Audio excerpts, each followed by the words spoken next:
Why is it always people like you who think they're exempt from policy?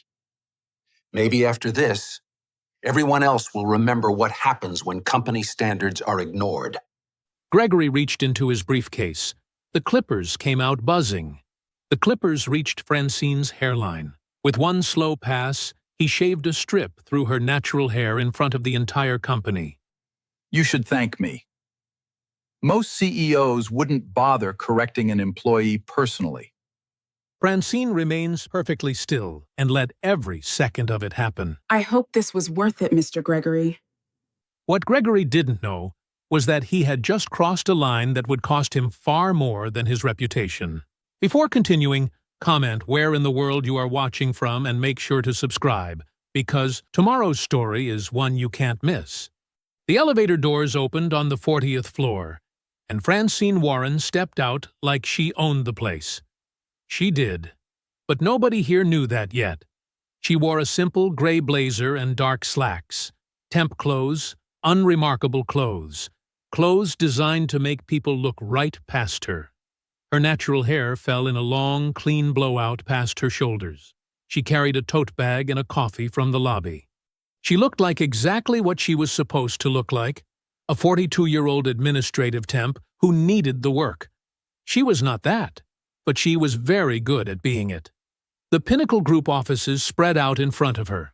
Open floor plan, floor-to-ceiling windows, a view of Chicago that cost someone a lot of money.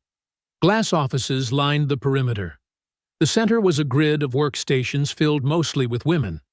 The glass offices were filled mostly with men. Francine noticed that in the first 10 seconds. She noticed everything in the first 10 seconds. The receptionist, young, blonde, already slightly harassed-looking at 8:45 in the morning, handed Francine a visitor badge and pointed her toward a desk near the administrative pool. Francine thanked her and walked toward it slowly, eyes moving. She counted the framed photos on the executive wall beside the reception desk. 12 men, 1 woman, and that woman was shaking hands with a man who was clearly the real subject of the photo. She passed the elevator bank on the far side and stopped. It was laminated, mounted on the wall at eye level, clean and professional, like a fire safety notice. Pinnacle Group, Professional Standards, Appearance and Presentation. Francine read it from the top. Dress code, hygiene guidelines, client-facing conduct, standard corporate language. Then she reached the bottom section. Hair must be neat, controlled, and non-distracting to the professional environment. Voluminous, unrestrained, or culturally specific styles may require prior approval from department leadership before client-facing appearances. She read it twice. She took out her phone and photographed it. She sent the photo to Sharon Mallory, her attorney of 14 years, with 4 words. They put it in writing. Sharon responded in under a minute. These people have no idea. Francine almost smiled. Almost. She found her assigned desk, sat down, and got to work. Not the temp work. Not yet. The real work. The kind she'd been doing since she arrived in cities like this at 28, with nothing but a sharp mind and a shorter patience for being underestimated. She watched how the office breathed. Who walked fast? Who walked carefully? Who looked up when a certain door opened? That door, the corner office at the far end of the floor, belonged to Gregory Holt. She hadn't seen him yet. She'd seen his decisions. She'd spent 3 months reviewing Pinnacle's financials before she ever booked the temp placement. She knew he'd restructured executive compensation 18 months ago, adding $14 million in bonuses for himself and 4 VPs while cutting the janitorial contracts, gutting the administrative pool, and dissolving an entry-level analyst team. She knew the pattern of those cuts, the way you know something was deliberate. They fell, almost entirely, on black and brown employees and women over 40. She came here to see the man behind those numbers in person, to watch him move through a room before she decided what to do with his company. That was how Francine worked. She always watched first. The woman at the desk beside her moved quietly and efficiently, head down, doing the work of someone who had learned that visibility was a liability. Late 40s, Nigerian American, a careful and contained energy. Her nameplate read, B. Ordell, payroll. Betty? Francine had seen Betty's name in the employee records, 20 years at Pinnacle. Twice passed over for the payroll manager position before finally receiving it. 3 years ago, after both men ahead of her left. Not promoted. Just last one standing. Francine recognized something in Betty's posture. The exact science of taking up as little space as possible. The discipline of it. She'd practiced that science herself once. For years, in offices not so different from this one, before she decided she'd rather own the building than learn to disappear inside it. That evening, Francine returned to her hotel and opened her laptop. She pulled up Pinnacle's financials alongside her Warren Capital ownership documents and went through them line by line. The executive bonuses, the staffing cuts, the policy poster with its careful corporate language that meant one very specific thing to the 34 women in that administrative pool.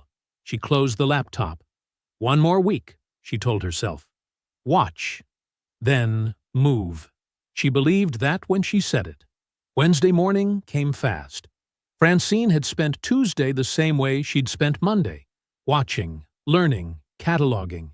She knew which VPs arrived late and which assistants covered for them.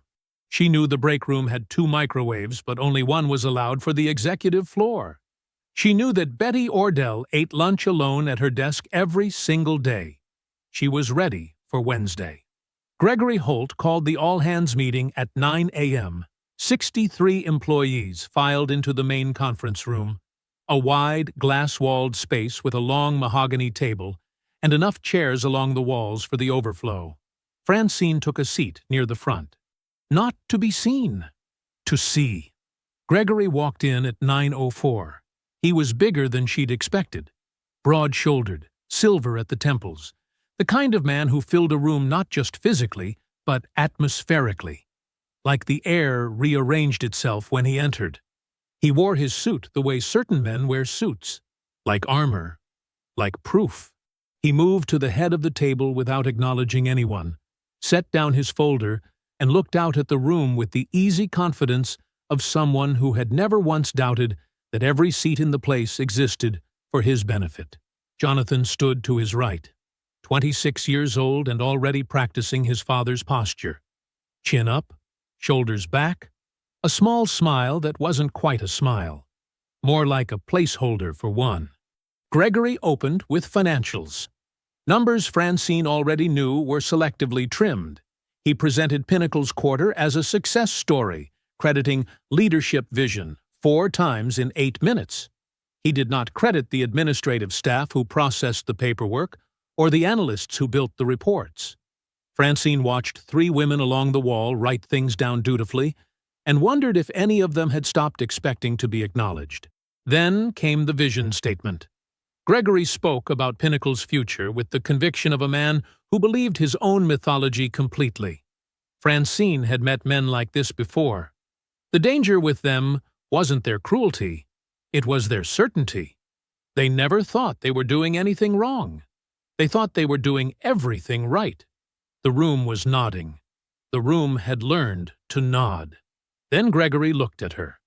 It wasn't a glance. It was a stop. A full, deliberate pause in the middle of a sentence, long enough that the people nearest him followed his gaze, and then others did too. A slow ripple of attention turning toward Francine like a wave. Her hair. She knew immediately. Her natural blowout, full, healthy, falling past her shoulders, had been drawing quiet looks since Monday. This was different. This was Gregory deciding to do something about it. "This is actually a good moment," he said. His voice was pleasant. That was the worst part of it. How pleasant he made it sound. A good moment to revisit our professional standards, since some of us are still getting acquainted with how we do things here. He opened his folder and produced a printed copy of the policy. He read the hair clause aloud, slowly, clearly, every word landing like it was meant to. 63 people heard it. Not one of them looked at Gregory while he read it. They all looked at Francine. He finished reading. Then he looked up at her directly for the first time. "We hold everyone to the same standard," he said. "That's not discrimination. That's fairness." The silence in the room was the kind that had weight. Francine held his gaze. She kept her voice level, professional, stripped of every sharp edge she was feeling. "I understand the policy, Mr. Holt. I'm happy to go through the approval process you mentioned." Something flickered across his face. He hadn't expected her to respond at all. "The approval process is for ambiguous cases," he said. "I don't think this is ambiguous." He smiled, closed his folder, moved on. The meeting ended 10 minutes later. People filed out carefully, the way people exit rooms where something uncomfortable has happened. Quickly, quietly, without making eye contact. Betty appeared at Francine's elbow in the corridor. "I'm so sorry," she said quietly. "He does this. He picks someone and he just—" She stopped, pressed her lips together. Francine looked at her. "You didn't do anything," she said. "Don't apologize for him." That evening, Francine called Sharon and reported every detail. Sharon said, "Hold the line. 3 more days." Francine agreed. She stood at her hotel window and looked out at Chicago. 63 witnesses. His voice on record in the meeting notes his own assistant would have typed up before noon. His printed policy in his own hands. 3 more days. She could hold the line. Friday morning felt different. Francine felt it the moment she stepped off the elevator. The office had a particular kind of quiet. Not calm, but held. Like everyone was waiting for something without knowing what it was. She signed in, collected her visitor badge, and walked to her desk. She had an assignment today. Support staff for a formal client presentation. 2 senior representatives from Hartwell Regional Bank attending a potential partnership meeting. Francine's job: materials preparation, room setup, in-room assistance during the presentation. Standard temp duties. She arrived at the conference room at 9:30 to set up. Long mahogany table, 12 chairs, a projector screen at the far end, floor-to-ceiling windows with the Chicago skyline behind it. She arranged the document folders, checked the projector, filled the water glasses. She noted the small black dome mounted in the upper corner of the room, the motion-activated recording system standard in all of Pinnacle's client-facing spaces. It clicked on at 10:04 a.m. She knew because she watched for it. Gregory arrived at 9:50. He walked in, scanned the room, checked the projector. His eyes found Francine at the side table and stopped there for just a beat too long. Then he turned and found Jonathan in the doorway. Something passed between them. Not words, just a look. The kind fathers and sons share when they've already made a decision. Francine kept arranging folders. The Hartwell representatives arrived at 10:02. 2 men, both in their 50s, both carrying the careful politeness of people who were guests in someone else's house. They shook Gregory's hand. They nodded at Francine without really seeing her. They took their seats. Staff filled in around the table. By 10:05, there were more than 60 people in the room. Gregory stood at the head of the table. He opened his mouth to begin his remarks, and then he paused. "Before we get started," he said. His voice was the same pleasant, carrying voice from Wednesday. Relaxed, confident. A man completely at home. "I want to take just a moment, because I think it's important for our guests to understand what kind of company Pinnacle is. We have standards here, real ones, and they apply to every single person in this building." He reached down and opened his briefcase. The room didn't understand what it was seeing at first. Francine watched comprehension move across people's faces in slow waves. Confusion, then recognition, then a horrible stillness. Electric clippers. Black, handheld, the kind you'd find in any barber shop. He held them up like a teaching tool. "Our professional standards exist for a reason," Gregory said. He was almost cheerful about it. They protect our brand. They protect our client's experience. And when someone can't seem to find the time to comply, he clicked the clippers on, and the buzzing filled the room like a current running through the walls. Then leadership steps in. That's what accountability looks like. He walked toward Francine. She had maybe 3 seconds to make a decision. Running changed the story. Fighting changed the story. Either one handed him a version of this moment that he could manage. A scene, an overreaction, a difficult employee. Staying still was the only thing he couldn't spin. Staying still meant 60 witnesses watched a CEO do exactly what he chose to do, with no provocation, to a woman sitting quietly at a side table. The recording system was running. Francine sat down in the nearest chair. She sat down straight-backed, hands in her lap, and she did not move. She did not flinch when he put his hand on her shoulder. She did not look at the clippers. She looked straight ahead at the far wall, while Gregory Holt pressed the blade to her hairline and ran a strip clean through her natural hair. Dark coils fell onto the shoulders of her burgundy blazer. Gregory laughed first. A big, open laugh. The laugh of a man who found himself genuinely funny. Jonathan laughed immediately after, the way he always did, half a beat behind his father. 2 of the senior VPs followed, watching Gregory's face for permission and finding it. The laughter spread through maybe a third of the room. The Hartwell representatives did not laugh. They sat very still with the expressions of men who were calculating how quickly they could leave. Betty did not laugh. She was seated along the far wall, and she was watching Francine's face with an intensity that had nothing to do with the room around her. Francine's face was still, not broken, not frightened, not humiliated.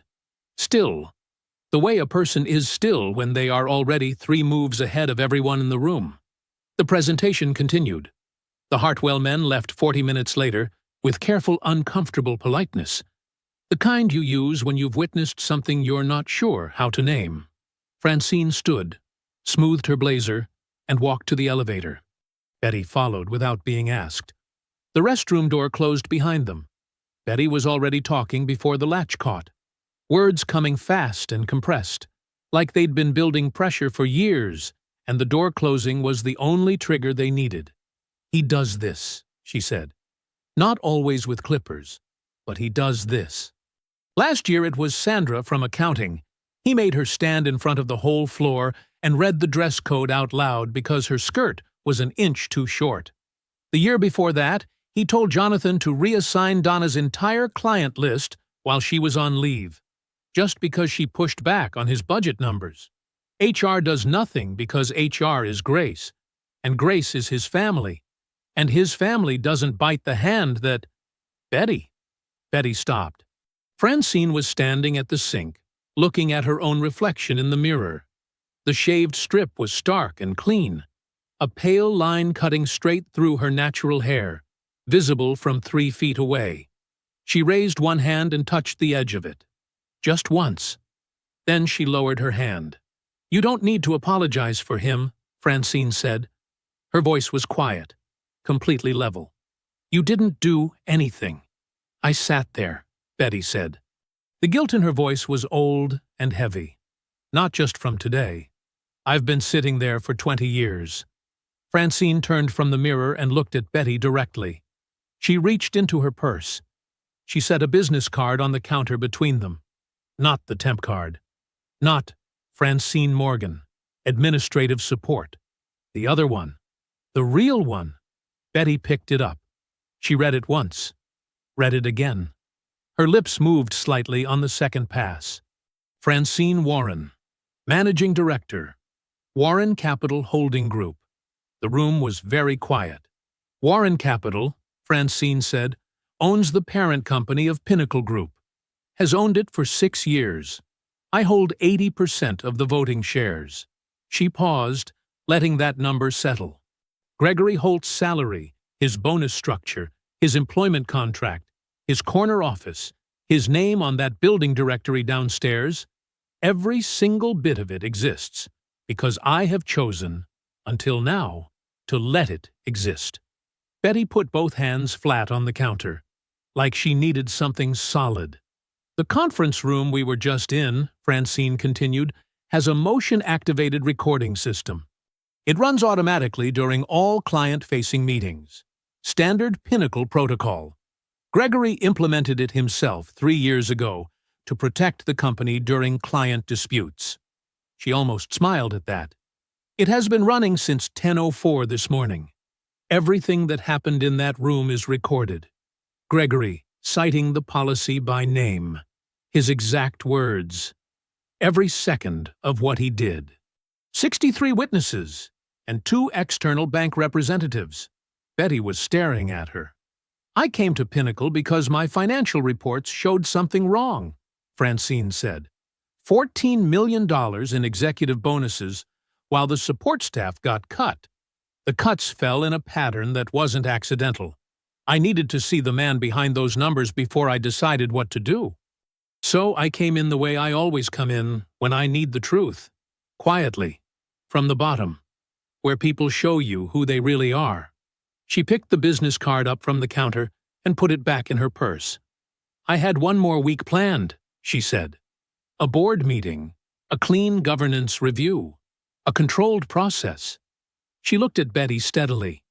He just changed my timeline. Betty found her voice. It came out smaller than usual. He doesn't know. He has no idea. He shaved your... Betty stopped.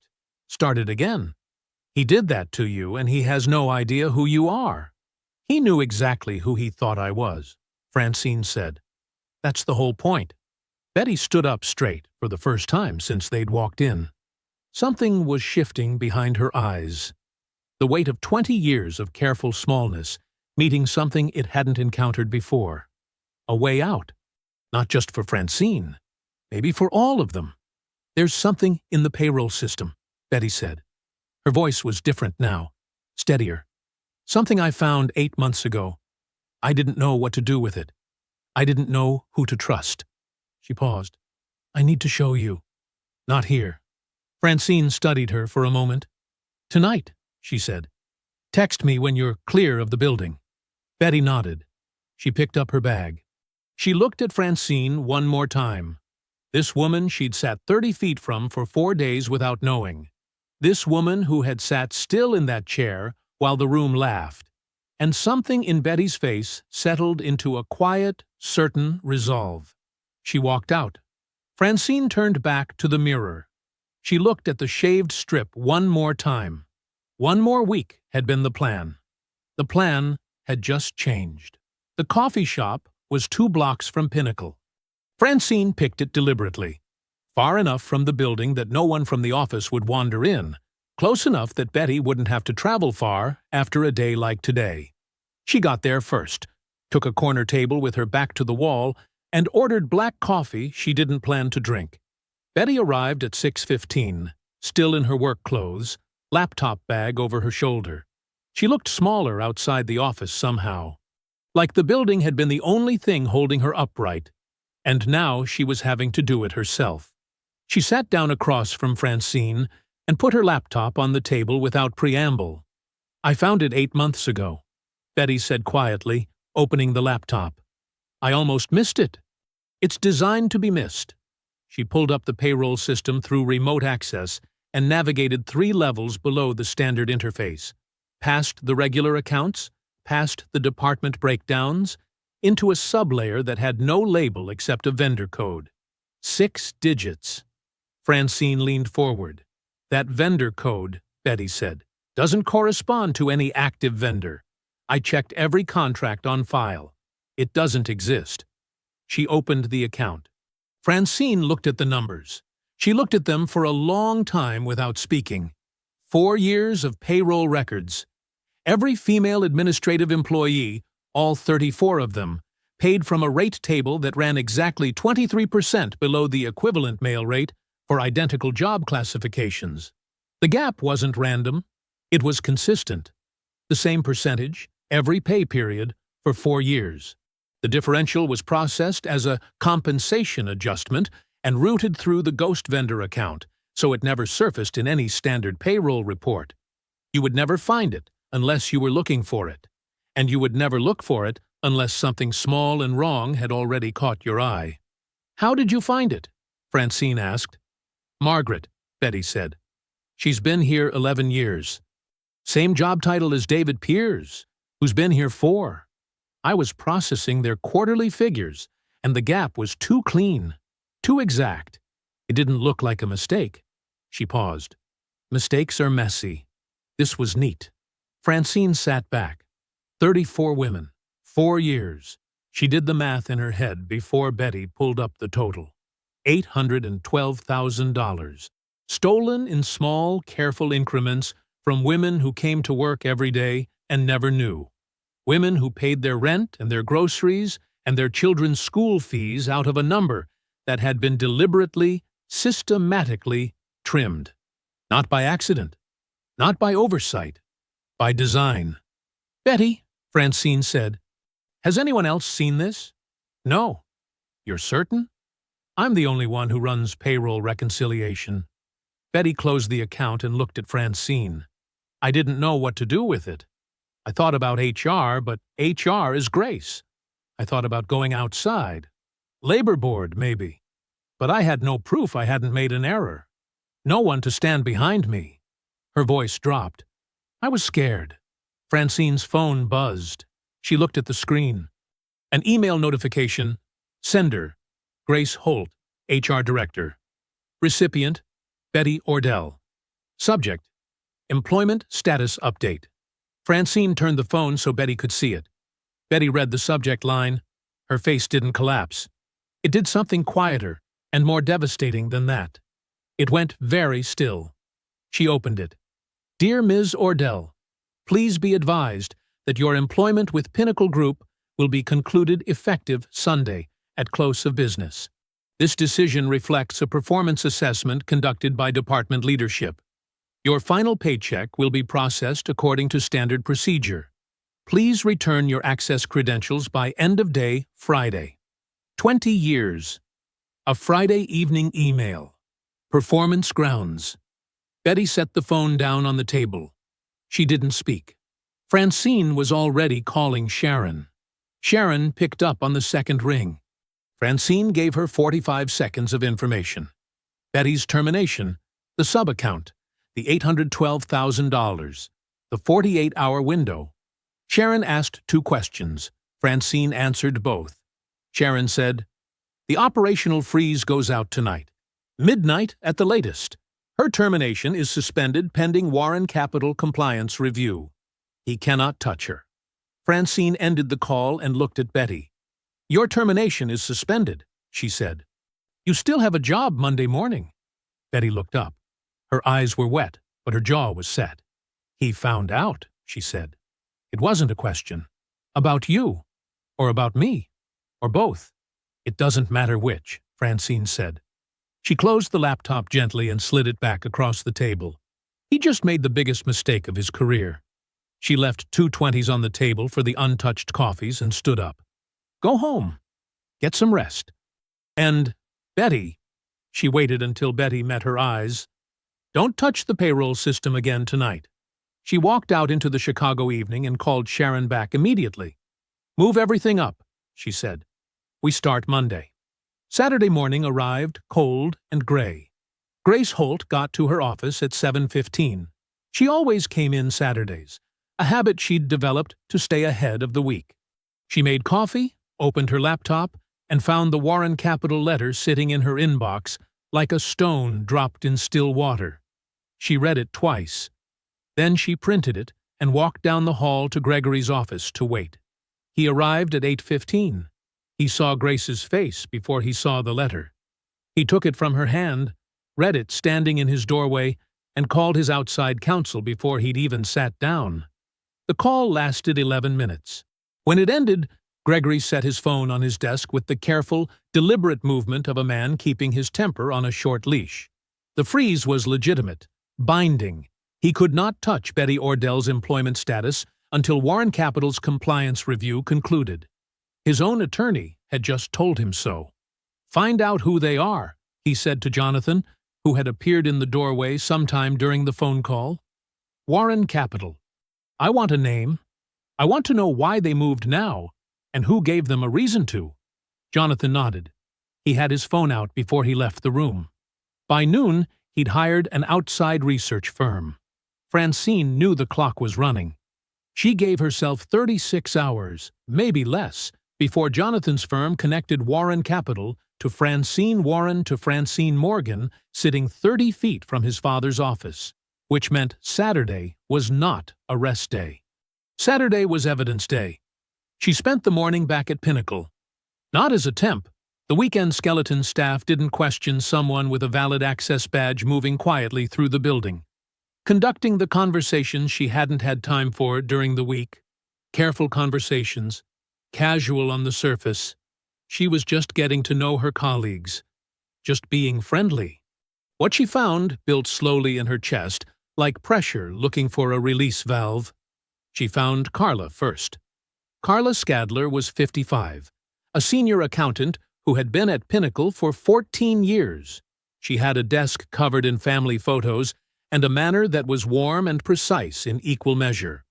Francine sat with her for 20 minutes in the break room and heard the story without asking for it directly. Carla had a way of talking about the job that let the truth surface on its own. 6 promotion cycles in 8 years. 6 times Carla had applied. 6 times the role had gone to a man. The most recent one, 31 years old, had needed Carla to train him for his first 4 months. He now made $40,000 more per year than she did. Carla said this without bitterness. She said it the way people describe weather. Something that happens to you, that you have no particular power over. That flatness in her voice was the saddest part. Then there was Prim Wenzel, 47, project manager. 13 years at the company, a client portfolio she had built relationship by relationship over a decade. She'd taken approved medical leave 8 months ago. 6 weeks. Fully documented, fully authorized. She came back to find her office reassigned to a smaller room.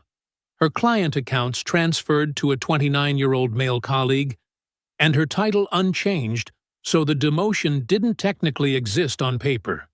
She'd stayed because she needed the health insurance. She said that simply, without drama. I needed the insurance. As if that explained everything that had been taken from her, which it did. Francine found 3 more women before lunch. Different stories with the same skeleton underneath. Dismissed, diminished, rearranged, and left to absorb it quietly because the alternative was losing what little they still had. None of them knew about the sub-account. None of them knew their paychecks had been quietly trimmed for 4 years. They each believed their wound was personal. A one-time judgment call, an individual manager's bias. They had no idea they were all living inside the same machine. Francine returned to her hotel at 2 p.m. and sat with it. The files, the faces, Carla's flat voice describing her 6th rejection, Prim saying I needed the insurance like an apology. Her phone buzzed. Betty. I pulled everything I've been keeping. 4 years. All of it. I have a drive. Francine typed back. Tomorrow morning. The parking garage. Level B2. She set the phone down and looked out the window at the gray Chicago sky. Gregory spent Saturday trying to find her name. She spent Saturday finding his. They weren't the same kind of looking. His would cost him everything. Hers already had. Level B2 of the Pinnacle parking garage was exactly what Francine needed it to be. Dim, concrete, and empty on a Sunday morning. No building security cameras on the sub-levels. She'd confirmed that Thursday afternoon while reviewing the building's security layout, which she had full access to as majority shareholder, whether Gregory knew it or not. She got there at 8:45 and waited beside a support column near the stairwell. Betty arrived at 8:52, moving quickly, a canvas tote over one shoulder. She was dressed like someone running errands, jeans, flat shoes, a jacket with the collar turned up. She'd clearly thought about not being noticed. Smart woman. She stopped in front of Francine and reached into the tote without preamble. What she produced was small, unremarkable. A plain black thumb drive, the cheap kind that came in multi-packs. She held it out in the flat of her palm like it weighed more than it did. Francine took it. 4 years, Betty said. Payroll anomalies, cross-referenced against job classification records for every affected employee. I built the comparison tables myself, on my own time, on my personal laptop. Nobody has seen them. Francine turned the drive over in her fingers. There's an email chain on there, too, Betty continued, between Gregory and Jonathan, 14 months ago. I found it in a shared administrative folder that Jonathan forgot to restrict access on. He was using it to coordinate with Gregory directly, bypassing the standard ops channels. What does it say? Betty's jaw tightened. It says, and I'm quoting because I've read it enough times that I have it memorized, that they need to keep admin overhead controlled by, and these are Gregory's exact words, managing the demographic composition of the pool. The parking garage was very quiet. There are also 3 HR complaints on there, Betty said, filed by employees over the last 4 years. Formal written complaints about pay disparity and discriminatory reassignment. Each one is stamped received by Grace's office. She paused. Not one of them was ever investigated. Not one received a response. They just stopped existing. Francine closed her fingers around the drive. She thought about Carla Scadler describing her 6th rejection in a flat, weathered voice. She thought about Prim Wenzel saying, I needed the insurance like it was a confession. She thought about 34 women who came to work every day and never knew their paychecks had been quietly carved down while the men beside them collected the full amount. You kept this for 4 years, Francine said, alone, without knowing if it would ever matter. Betty looked at the concrete floor for a moment. Someone had to remember, she said simply. Francine looked at her. You kept it for the right person. Betty nodded once, tightly, like she didn't trust herself to respond to that. I need you to do something for me, Francine said. Monday morning you show up, you go to wherever Gregory has reassigned you, and you do your job without giving him any reason to escalate. Don't access the payroll system.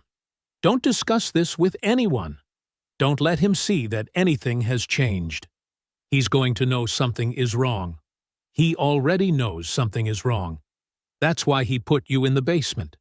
What he doesn't know is how wrong. Francine pocketed the drive. The board meeting notice goes out Monday afternoon. 48 hours after that, this is over. Betty was quiet for a moment. When she spoke, her voice was careful. Jonathan hired a research firm. I heard Gregory mention it Friday afternoon before I left. I know. They're going to find you. Yes, Francine said. They are. Probably by Sunday night, maybe Monday morning. Which is why the board notice goes out before they can do anything with what they find.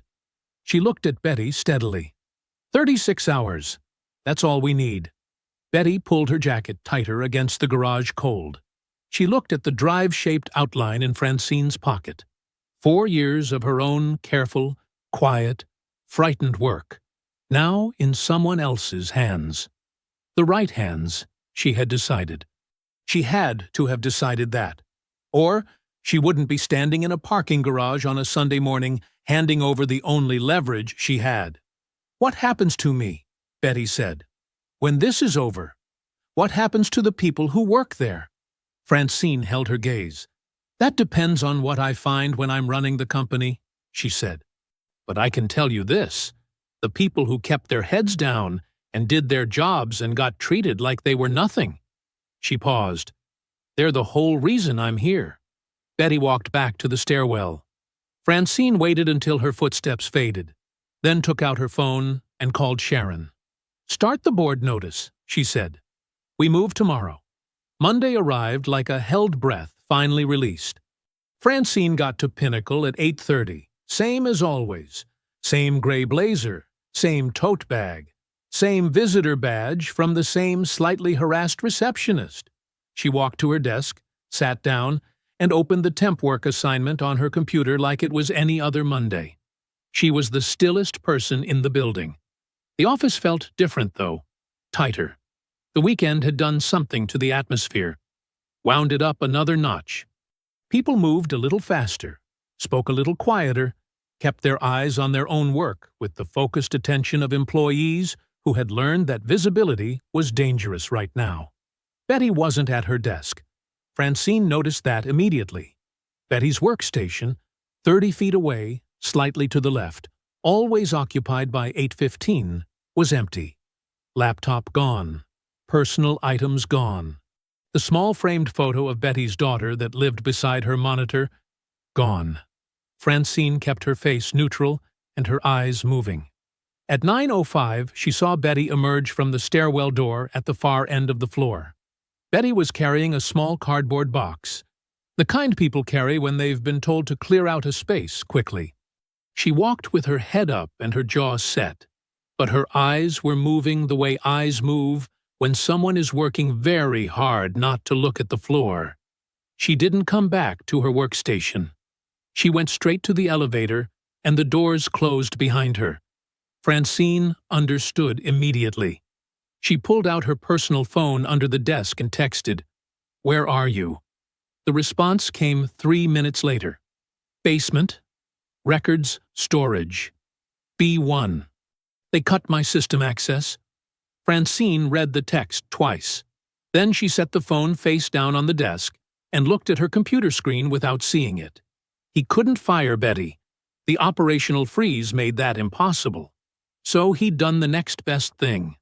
Moved her somewhere dark and quiet and disconnected from the payroll system she'd spent 20 years managing. Somewhere she couldn't see anything. Somewhere she couldn't hand anyone anything. It was a smart move. Francine gave him that. But he'd made it one day too late. At 10:30, the corner office door opened. Gregory came out with Jonathan at his shoulder. They walked through the floor together, which Gregory almost never did. He usually moved between meetings without acknowledging the open workspace. Today, he was walking slowly, looking at things, or looking for something. His eyes moved across the room in a sweep that was almost casual. Almost. His gaze passed over Francine's desk without stopping. Just a temp. Nothing there. But Jonathan looked at her for half a beat longer than he should have. Francine returned her eyes to her screen. They knew, or they were close enough to knowing that the difference didn't matter. Jonathan's research firm had delivered something. Maybe not the full picture yet, but enough to make both of them walk the floor on a Monday morning like they were taking inventory of what they still controlled. The answer was less than they thought. At 2:15 p.m., Sharon sent the board meeting notice. It went out on Warren Capital Holding Group letterhead, distributed simultaneously to every Pinnacle board member via registered electronic delivery. Formal language, precisely worded, legally impeccable. Warren Capital Holding Group, majority shareholder, hereby calls an emergency governance review. All board members are required to attend. Wednesday, 10 Teeter, Sire to AM, Pinnacle Group, main conference room, 40th floor. It did not name Francine. It didn't need to. Gregory received his copy at 2:17. Francine knew this because at 2:19 she heard his office door close. Not slam, but close with the particular firmness of a man who needed a wall between himself and his floor. He was on the phone for the rest of the afternoon. She could see him through the glass, pacing. Jonathan went in and out 3 times. Grace arrived at 4:30 and didn't leave until after Francine had packed up her temp bag and headed for the elevator at 5 Receipt. That evening, Francine sat at her hotel desk and laid out everything. Betty's thumb drive contents, organized and labeled. The meeting room recording, already transferred to Warren Capital's secure server. The payroll sub-account documentation. The email chain. The 3 buried HR complaints. Sharon called at 8:00. His new legal team filed their appearance this afternoon, Sharon said. Hostile shareholder defense specialists. He's been preparing for something like this for a while. How long? Long enough, Sharon said. He didn't hire them today, Francine. He hired them 2 months ago. Francine looked at the evidence spread across her desk. Good, she said. Let him be prepared. She picked up Betty's thumb drive and turned it over in her fingers. He still doesn't know what's on this. Tuesday felt like the eye of a storm. Francine arrived at 8:30, same as always. Badge, tote bag, desk. She sat down and opened her temp assignment. Data entry, filing, the invisible work that kept offices running, while men in corner offices took credit for the numbers. She did it efficiently and without complaint, because that was what Francine Morgan did. And Francine Morgan still had one more day to exist. The office knew something was coming. Not the details. Most people had no idea what Warren Capital was or what an emergency governance review meant. But they felt the pressure change the way animals feel weather. Conversations were shorter. Lunch breaks were taken at desks. The senior VPs moved in and out of Gregory's office in a rotating pattern that had the rhythm of a war council. Francine moved through it all like still water. She had 3 things to accomplish today. The first was the recording. At 10 a.m., she sent a formal request through Sharon's firm to Pinnacle's building management. Warren Capital, as majority shareholder, was exercising its system access rights to preserve and transfer a specific conference room recording from Friday morning to the Warren Capital secure server. Building management had the request in writing, and the legal authority confirmed before noon. The recording, Gregory citing the policy by name, the Clippers, 63 witnesses, 2 bank representatives, every second of it, was locked in a place Gregory could not touch by 12:30 p.m. Francine received Sharon's confirmation text and deleted it immediately. The second thing was Jerome. She called Jerome Banks from her hotel during lunch. She never made personal calls from the building, not on any phone that touched Pinnacle's network. Jerome answered on the first ring, which was how Jerome always answered when Francine called. 20 years of partnership had made him attentive to her timing. She told him everything: the wage theft sub-account, Betty's documentation, the email chain with its careful, incriminating language about managing demographic composition, the 3 buried HR complaints, the $812,000 stolen from 34 women over 4 years. Jerome listened without interrupting, which was one of the things she valued most about him. When she finished, he said, "You want me to hold it ready." "Wednesday afternoon," Francine said. "If the board meeting goes the way I expect it to go, I need you to move immediately. The Illinois Department of Labor. Full formal complaint, fully authenticated, everything documented. And if it doesn't go the way you expect, then we move faster," she said. "Either way, Jerome, by Wednesday night, the state has this." Jerome said, "It'll be ready before you walk into that room." She trusted that completely. The third thing was the journalist. His name was Robert Hale. She'd known him since 1998, when he was a young financial reporter covering her first major acquisition, and she was a 34-year-old woman in a room full of men who kept directing their questions to her male attorney. Robert had directed his questions to her. She'd remembered that for 28 years. She called him from the hotel at 2 p.m. "I have a story," she said. "It's ready. When I say it's ready. I need you available Wednesday afternoon." Robert, who had learned long ago that when Francine Warren called with a story, it was worth rearranging his schedule, said, "I'll be available." All of it goes together. The video, the wage theft data, the policy, the email chain. I'll release everything simultaneously. "How big is this?" Francine thought about Carla Skadler's flat voice. Prim Wenzel's "I needed the insurance." Betty standing in a parking garage holding 4 years of quiet, frightened documentation in the palm of her hand. "Big enough," she said. She left Pinnacle at 5 p.m. for the last time as Francine Morgan. She didn't make a moment of it. She packed up the tote bag, returned the visitor badge to the reception desk, and walked to the elevator. The receptionist said, "Have a good evening," without looking up. Francine said thank you, and meant it for reasons the receptionist would never know. In the elevator, she looked at her reflection in the polished metal doors, the shaved strip in her hair, the temp blazer. The woman Gregory Holt had looked at and seen nothing worth being careful about. Tomorrow she would walk back into this building as herself. She rode down 40 floors and walked out into the Chicago evening. One more night. Then it was over. Francine dressed deliberately. Deep blue dress.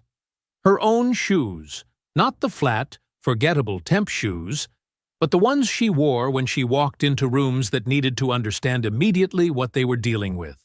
She stood at the hotel mirror and looked at her reflection, the close-cut side where Gregory had run the clippers, the long sweep of the rest, dramatic against her face. She had styled it that morning with intention, not to hide the damage, but to own it, to make it a statement before she said a single word. She looked like herself. For the first time in 6 days, she looked exactly like herself. Sharon met her in the hotel lobby at 9:30. They didn't talk much in the car. They didn't need to. 14 years of partnership had given them a shorthand that made words mostly ceremonial at moments like this. They arrived at Pinnacle at 9:45. The receptionist looked up, looked at Francine, and didn't recognize her. Not Francine Morgan. No badge request, no visitor sign-in clipboard extended. Just uncertainty. Sharon placed a letter on the reception desk. Warren Capital Holding Group. Were expected. The receptionist made a phone call. Someone said to let them through. They walked to the elevator and rode it to the 40th floor without being stopped. The conference room was already filling. Board members, 8 of them, Gregory's appointments, and Francine's 2, settled into seats and opened the document folders Sharon had placed at every position before anyone else arrived. Francine had arranged that through building management the previous evening. Her name on the cover sheet, her authority on every page. She sat at the head of the table. She put her hands flat on the mahogany and felt the solidity of it. This table, this room, this building that had belonged to her for 6 years, while the man who thought he ran it performed his power in front of 63 witnesses and 2 bank clients, and a recording system he implemented himself. Board members were reading the cover sheet. She watched understanding move across their faces. Then Gregory walked in. He came through the door at 10 border exactly, with Jonathan 1 step behind him. He was already looking toward the head of the table, already preparing to take it. And then he saw Francine sitting in his chair, and he stopped so completely that Jonathan almost walked into his back. The silence lasted 4 full seconds. Francine watched recognition work its way through him. It started in his eyes, moved to his jaw, settled into something that wasn't quite fear, but was adjacent to it. The look of a man whose footing has just shifted without warning. "Good morning, Mr. Holt," Francine said. Her voice was even and clear and carried to every corner of the room. "I believe this is actually our 2nd meeting this week." Gregory said nothing for a moment. Then he pulled out the chair to her left, not the head, not his usual position, just a chair, and sat down like that had been his intention all along. The board members were very still. Sharon stood and began walking through the document folder. Warren Capital's ownership position, the legal basis for the governance review, the timeline of concerns that had prompted it. She was 3 minutes in when every phone in the room buzzed simultaneously. Francine knew what it was before anyone looked at their screens. The emergency injunction had been filed at 10:03 a.m. Gregory's legal team, the hostile shareholder defense specialists he'd hired 2 months ago, had timed it with the precision of an ambush, because that was exactly what it was. The argument was technical and deliberate. The right of first refusal clause in Warren Capital's original purchase agreement had not been properly executed during Francine's 2022 holding company restructure, rendering her current voting share claim legally contestable for up to 90 days pending contract dispute review. 90 days. The board members read their screens. Then they looked at Gregory. Then they looked at their screens again. Francine watched 6 men calculate their own positions with the focused efficiency of people suddenly aware of their personal liability. The vote to table the governance review took 4 minutes, 6-2. The 2 dissenters were Francine's direct appointees. Everyone else folded toward the power they knew, the power that signed their board fees. Francine and Sharon walked out. They rode the elevator down in silence. On the sidewalk, Sharon said quietly, "The right of first refusal argument is thin, but correctly filed injunctions hold for 90 days regardless of merit." 90 days. Enough time to move money, restructure evidence, and eliminate witnesses through a voluntary separation package that Betty had just texted to report. Gregory had announced it to staff while Francine was still in the elevator. All employees over 45. 2 weeks to decide. Francine looked up at the Pinnacle building. 40 floors of glass catching the Wednesday morning light. "He froze my ownership," she said. "He didn't freeze my evidence." She took out her phone and called Jerome. Jerome picked up before the first ring finished. Francine was still standing on the sidewalk outside Pinnacle, Sharon beside her, the Wednesday morning traffic moving past them like nothing had happened. Like the world hadn't just tried to close a door on her. "He filed an injunction," she said. 90 days, if it holds.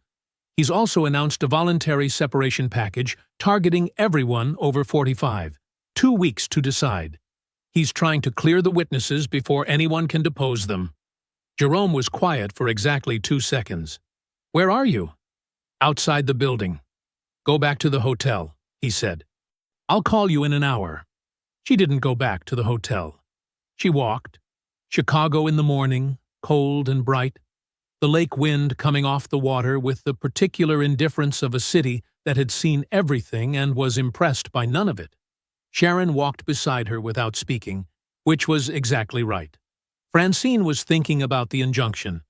Gregory had prepared it 2 months ago, not for her specifically, but for any majority shareholder action. A preemptive defense, generic and ready-made, waiting to be filed the moment someone moved against him. The right of first refusal argument was technically creative and substantively weak. It would not survive a full legal challenge, but it didn't need to survive. It needed to breathe for 90 days while Gregory restructured, relocated, and eliminated. The injunction froze her ownership rights. It froze nothing else. Back at the hotel at noon, Francine laid everything out on the desk. Betty's thumb drive, the authenticated payroll documents Sharon had prepared over the weekend, the email chain Gregory and Jonathan, 14 months ago, discussing managing the demographic composition of the pool in clear, unambiguous, legally catastrophic language. The 3 buried HR complaints, each stamped received and never processed. Jerome called at 12:47. "I've spoken to 2 people at the Illinois Department of Labor," he said. "People I know. I've described the nature of the complaint without specifics. They want it formally submitted today. How long before they open a review? If the documentation is as clean as you're describing, 48 hours, maybe less." He paused. "Francine, wage theft at this scale, documented this precisely, is not something they put in a drawer. $800,000 across 34 employees over 4 years with paper trails showing deliberate concealment. That is not a quiet complaint. That becomes an investigation." Francine looked at Betty's carefully organized comparison tables on her screen. 14 months of payroll anomalies, cross-referenced, formatted, impossible to misread. Betty had done that alone, at home, on her personal laptop, because someone had to remember. "Submit it," Francine said. "Everything. Full formal complaint, fully authenticated. I want it in their system before close of business today." "It'll be done by 3 p.m., Jerome said. Sharon, sitting across the desk, was already drafting the submission documents. She looked up and nodded once. At 2:01 p.m., Francine called Robert Hale. "Tomorrow morning," she said. "The story runs tomorrow." Robert had been waiting by his phone since Tuesday. "I'm ready. Walk me through it." Francine spent 40 minutes on the call. She gave him the wage theft data, summarized, clearly explained, numbers that any reader could understand without a finance background. She gave him the policy poster, the photograph she'd taken on day one. She gave him the email chain, with Gregory's exact language flagged and contextualized. She told him about Betty, not by name, not yet, a 20-year employee who had kept records alone for 4 years because she had nowhere else to take them. Then she released the video link. Robert was quiet for a moment after she sent it. She heard him watching it. "Francine," he said. "I know," she said. "This is going to be very large." "I know that too." She gave him one instruction. "The wage theft filing with the state runs alongside the video. Not after, alongside. I don't want this to look like a personal grievance. I want people to see exactly what this is. A pattern, documented, systemic, and now in the hands of the state of Illinois." Robert said, "I'll have it ready for a 6 a.m. publication." That evening, Francine called Betty. Betty's voice was quiet and careful. She was in her apartment, away from the building, but she'd spent the day in the basement records room, and the containment of it was still in her throat. Francine told her what was coming: the state filing, the article, the video going public in the morning. Betty listened without interrupting. When Francine finished, Betty said, "Those women, the ones he underpaid. Are they going to find out?" "Yes," Francine said. A long pause. "Good," Betty said.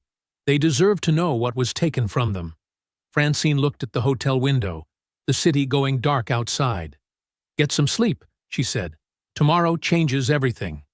Francine's phone buzzed at 9:47 p.m.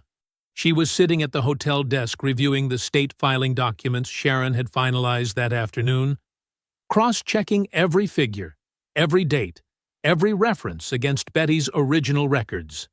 The kind of review you do not because you doubt the work, but because when something this important goes to the state of Illinois, you want every decimal point to be beyond argument. She looked at the screen. Betty. She picked up immediately. "I found something." Betty's voice was controlled. The deliberate, careful control of someone who has just seen something alarming and is refusing to let the alarm run ahead of the information. "Tell me," Francine said. "I still have a backup login for the payroll system. A personal one. I set it up 3 years ago after we had a server outage, and I lost a week of reconciliation work. IT never revoked it because they don't know it exists." A short pause. "I used it tonight.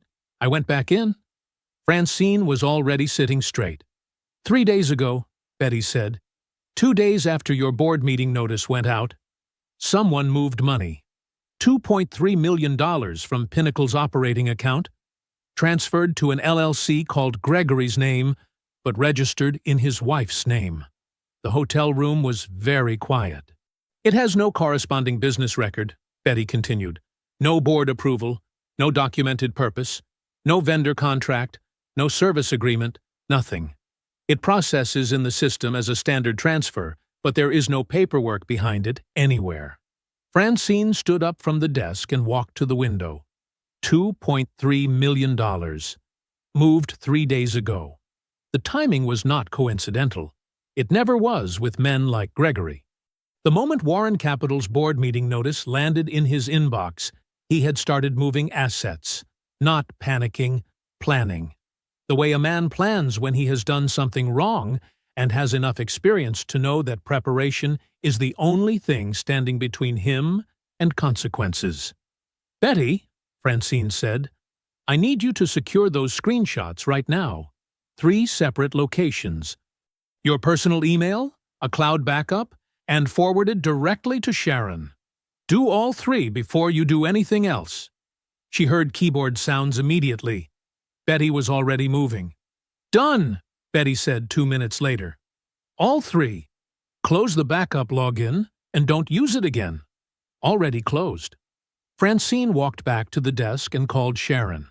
It was nearly 10 p.m. Sharon answered on the second ring with the alert, focused voice of someone who had been expecting a call. Francine described the transfer in precise terms.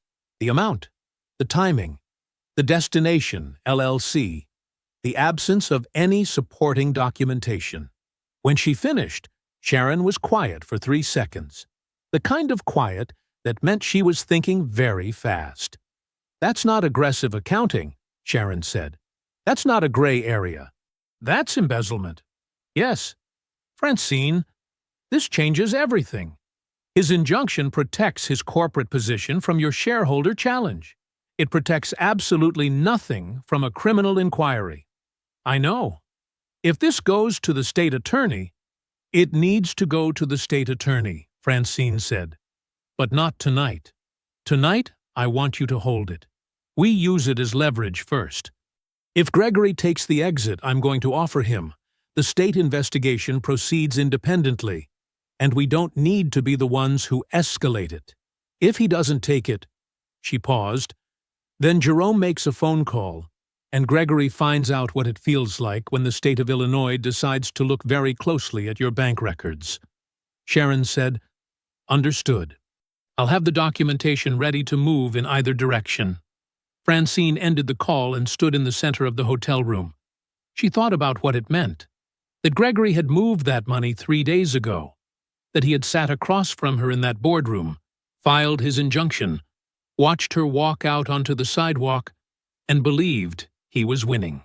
While the whole time, in the background, he was moving $2.3 million into his wife's LLC because some part of him, the part that had been doing things like this long enough to know how they ended, was already preparing to run. Frightened men made mistakes. This was the biggest one he had ever made. She picked up her phone and sent Betty one final message. "You did the right thing. Get some sleep. Tomorrow the article goes live and everything shifts." She set the phone down and looked at the window. The city below, indifferent and alive. In the morning, Robert Hale's article would publish. The video would go public. The state wage theft filing would already be sitting in the Illinois Department of Labor's system. And Gregory Holt, who had stood behind a woman in a burgundy blazer and shaved her hair in front of 63 witnesses, would wake up to find out exactly what kind of woman she was. Francine's alarm went off at 5:45 a.m. She was already awake. She'd slept in pieces, 2 hours, then an hour, then lying in the dark listening to the city and running through contingencies the way she'd done the night before every major move of her career. Not from anxiety, from discipline. Preparation was the only thing that looked like confidence from the outside. At 6:00 a.m., she opened her laptop and navigated to Robert Hale's publication page. The article was live. The headline was clean and direct. The kind Robert wrote when he wanted the facts to hit without obstruction. Chicago CEO caught on camera enforcing discriminatory hair policy on black employee. Firm now faces state wage theft investigation. Below the headline, the video. Francine pressed play and watched it the way you watch something you lived through, with the particular distance of a person who was present for every second of it, and is now seeing it the way the rest of the world will. Gregory behind her, hand on her shoulder, clippers running. Her own face in profile, completely still. Dark coils of natural hair falling onto a burgundy blazer. She watched it for 30 seconds. Then she closed the laptop and got dressed. By 9 a.m., the article had 1 million views. Sharon texted, "It's moving." By noon, it had 4 million. National news desks picked it up before 10 a.m. First the Chicago outlets, then the wire services, then the cable networks. By 1 p.m., 3 cable news channels were running the video in their daytime programming with employment attorneys on split screen, explaining, with visible and increasing outrage, exactly how many laws the footage appeared to document being broken. The professionalism policy poster, Francine's photograph, taken on day one with the unhurried patience of someone who knew she'd need it eventually, appeared in every article. Hair must be neat, controlled, and non-distracting. Voluminous, unrestrained, or culturally specific styles may require prior approval. Legal analysts read it on air and described it in terms that made even the anchors shift uncomfortably. By 3:00 p.m., the video had 6 million views. By 3:15, 3 of Pinnacle's largest corporate clients had suspended their contracts. Francine watched the client suspensions come in through Sharon, who was monitoring Pinnacle's communications through Warren Capital's shareholder access. The first was a pharmaceutical company with a prominent DEI initiative and a communications team that had been watching the coverage since 10 a.m. Their contract suspension letter cited the video directly and used the phrase reputational alignment concerns. The second was a regional insurance group. The third, and largest, was a national logistics firm whose own legal team had apparently advised immediate distance. 3 contracts. The combined value, significant enough that every board member who had voted to table the governance review 2 days ago was now recalculating their personal exposure with the focused urgency of people who had made a wrong bet and were watching the odds shift in real time.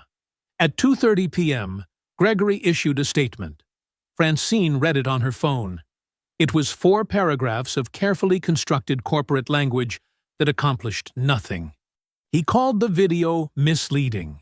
He called Francine a disgruntled temporary employee, making opportunistic allegations. He said Pinnacle stood by its professional standards and would be reviewing the matter internally. He did not mention the state wage theft filing. His legal team had not told him about it yet, or if they had, he had not understood what it meant. He did not mention the $2.3 million transfer. He did not mention Betty. The statement lasted about 40 minutes before it became its own story.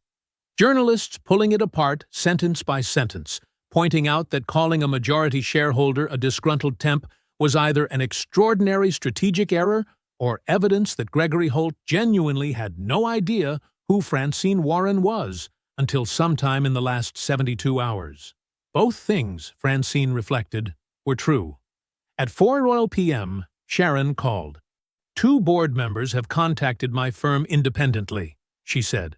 Personal inquiries. They want to understand their fiduciary exposure. What did you tell them? That their exposure depends entirely on how quickly and completely they cooperate with the majority shareholders' governance review. Good. There's something else, Sharon said. Jonathan Holt hasn't been seen in the office since noon. Francine looked out the hotel window. The city going gold in the late afternoon light. Gregory's lawyers called mine an hour ago, Sharon continued. They want a meeting. Francine said, tell them Monday morning. Our terms, our location. She ended the call and picked up her coffee. Finally, after hours of letting it go cold. 6 million views. 3 suspended contracts. 2 board members looking for an exit.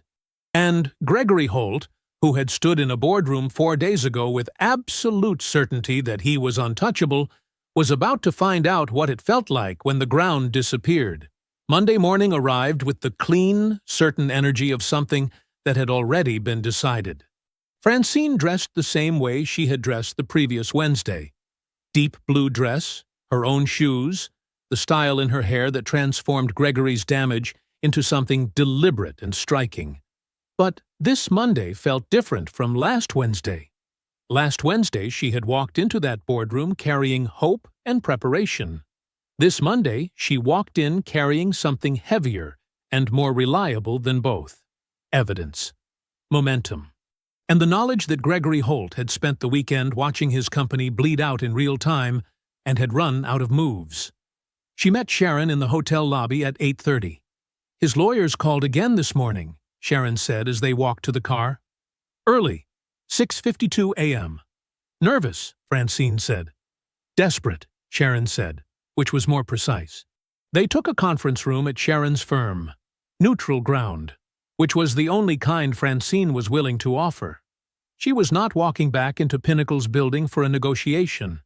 she would walk back in when she owned the chair at the head of that table without an injunction trying to argue otherwise. Gregory's lead attorney arrived at 9 hours with a junior associate carrying 2 briefcases. His name was Whiteford, mid-50s, silver-haired, the expensive, unhurried manner of a man who charged $800 an hour and wanted you to feel every dollar of it. He had clearly not slept well. The expensive manner was doing more work than usual. Francine sat across from him, Sharon beside her. No one offered coffee. Whiteford opened with a version of, "Let's find a path forward that works for everyone," the kind of language attorneys used when their client had stopped having leverage but hadn't quite admitted it yet. Francine let him finish. Then she spoke. "There are 2 options," she said. "I'll give them to you once." Whiteford nodded, pen ready, performing composure. "Option A," Francine said. "Mr. Holt drops the injunction and resigns as CEO of Pinnacle Group, effective immediately. He provides full and unobstructed cooperation with the Illinois Department of Labor's wage theft investigation. Complete access, complete documentation, complete testimony if required. In exchange, I will not file an additional personal civil action for the incident on Friday of last week. And I will not proactively escalate the additional financial findings we have developed over the past 72 hours to the state attorney's office." She paused one beat. "I cannot and will not impede any inquiry the state has already opened or chooses to open independently. That is outside my authority, and I would not exercise it if it weren't." Whiteford's pen had stopped moving. "Option B," Francine continued. "The injunction proceeds to court, at which point the complete evidentiary record, the conference room recording, 4 years of payroll documentation, the internal email chain in which your client and his son discuss managing the demographic composition of the administrative pool in those exact words, the wage theft sub-account records, and a financial transfer your client made 3 days ago from Pinnacle operating funds to a personal LLC registered in his wife's name, becomes public court record in its entirety." She let that sit for exactly 3 seconds. Every Pinnacle client, every financial press outlet in the state of Illinois, and the state attorney's office will have unrestricted access to all of it without any mediation from me. The room was completely still. Whiteford looked at the table for a moment, then at Francine. His expensive composure had developed a visible crack, not in his expression exactly, but somewhere behind it, in the place where a man keeps his honest assessment of a situation he cannot win. "I'll need to speak with my client," he said. "Of course," Francine said. "You have until noon." Whiteford called back at 11:42 a.m. Sharon took the call on speaker. Francine sat across from her and watched her face. The call lasted 4 minutes. When it ended, Sharon set the phone down and looked at Francine. "He takes option A," she said. "Injunction dropped by close of business today. Resignation letter delivered to the board by 5 p.m. Full cooperation with the state labor investigation confirmed in writing." Francine nodded once. "Jonathan?" she asked. "Not covered by the agreement," Sharon said. "He's on his own." "Good," Francine said. She stood and picked up her bag. Outside Sharon's conference room windows, Chicago was bright and cold, and completely indifferent to the fact that Gregory Holt had just run out of road. Francine thought about a burgundy blazer with dark coils of natural hair on the shoulders. She thought about 63 witnesses. She thought about a recording system that Gregory himself had installed. "He handed me everything," she thought. "He did it in the name of standards."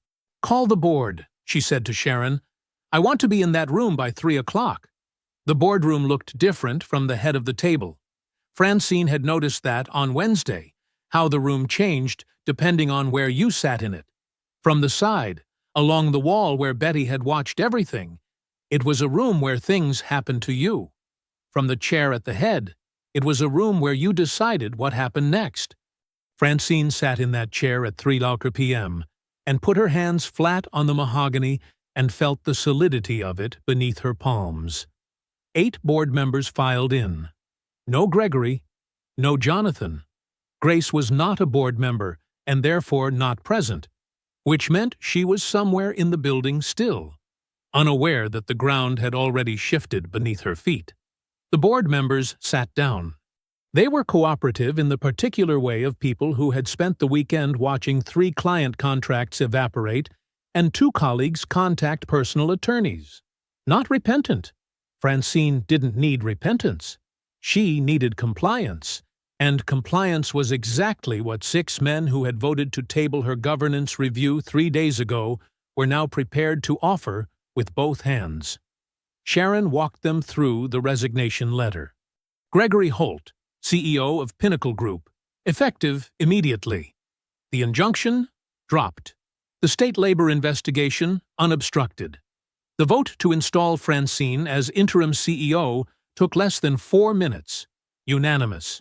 She had 3 things to do before the day ended. The first took 11 minutes.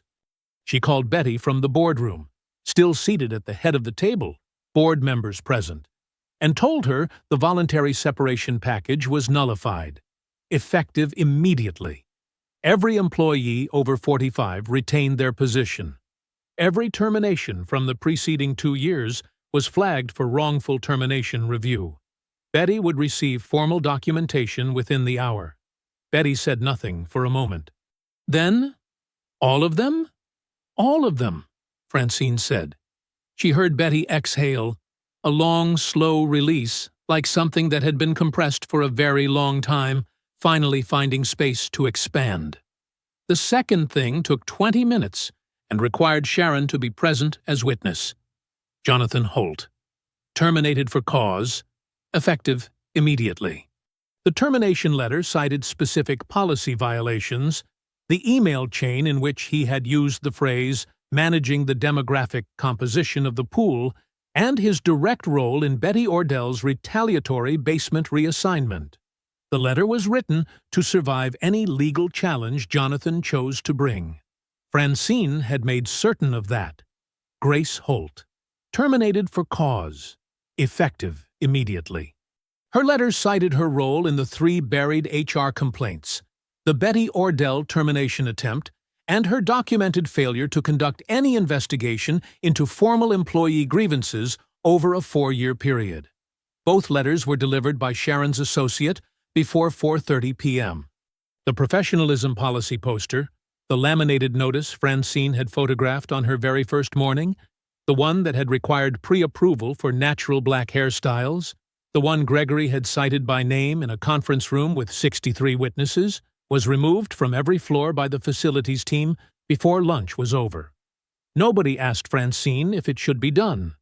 Someone on the facilities team simply did it, which told her something useful about what the people in this building had been waiting for.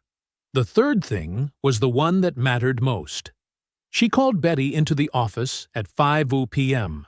Her office now, the corner one on the 40th floor, the one with the view of Chicago that went all the way to the lake on a clear day.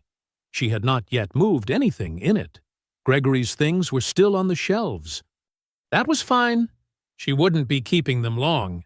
Betty appeared in the doorway in her basement clothes, the jeans and flat shoes she'd been wearing in the records room all day, and looked at Francine sitting behind the desk with an expression that moved through several things before settling on something that was almost disbelief.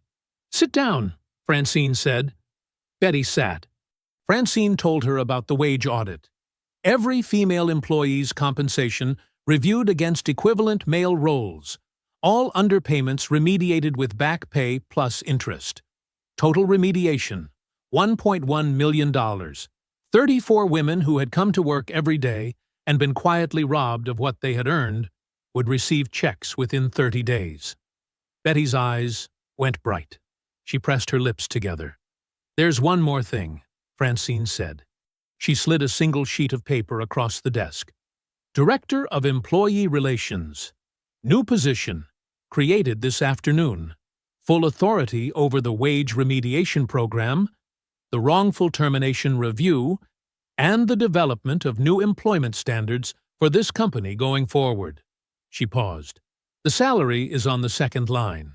Betty looked at the paper. She looked at the number. She laughed. It came out suddenly. A real laugh, full and genuine, the kind that surprised the person it came from. Then she cried. Not quietly. Not the compressed, careful kind of emotion Francine had watched her manage all week. The other kind. The kind that had been waiting 20 years. Francine let her. She didn't rush it or fill the silence. When Betty finally steadied herself, she looked up and said, "He put me in a basement." "He did," Francine said. "And now I'm on the 40th floor." "You were always supposed to be on the 40th floor," Francine said. "You just needed the right person in this office." At dusk, Francine stood alone at the floor-to-ceiling window. The city was going amber and gold below her. 40 floors of Chicago, doing what Chicago always did. Indifferent and alive, and completely unconcerned with the reckoning that had just taken place in the building above it. Somewhere in that city, Gregory Holt was processing the fact that the voluntary separation package he had designed to eliminate witnesses had been nullified. The Illinois Department of Labor investigation was open. The state attorney's office had confirmed a financial inquiry.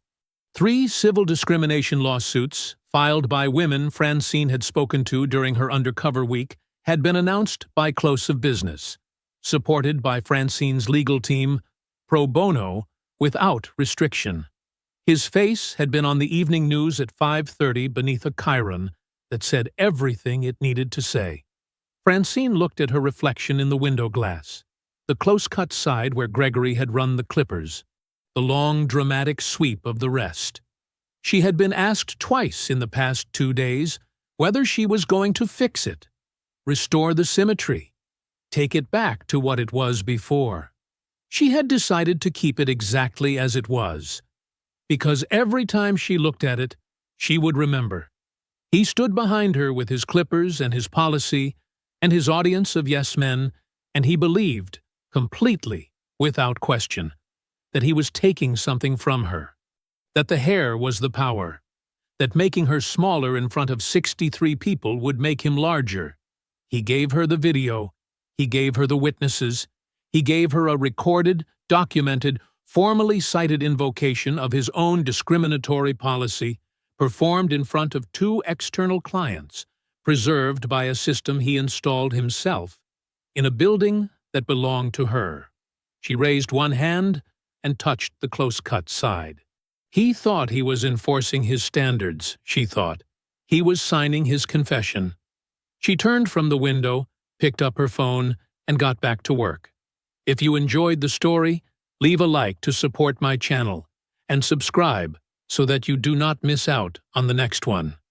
On the screen, I have picked 2 special stories just for you. Have a wonderful day.